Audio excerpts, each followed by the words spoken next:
éléphants de cirque, il y a deux espèces, les éléphants indiens et les éléphants africains. Les éléphants indiens, ils viennent d'Asie. Depuis les années 80, on ne peut plus en faire venir.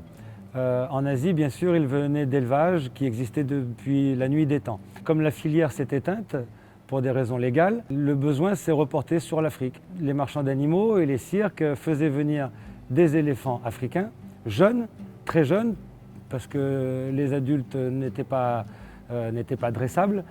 Le seul moyen pour capturer ces petits, c'était de tuer tout le troupeau.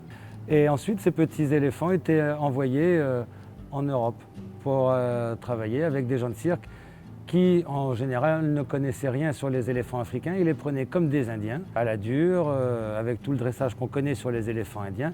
Les trois quarts de ces petits éléphants africains sont morts très jeunes. J'ai un cousin en Belgique qui en avait acheté 7 ou 8. Il lui en est resté 2 en quelques années seulement. Ils sont tous morts de faiblesse. Ils se sont laissés aller. Ils ne voulaient plus vivre en fait.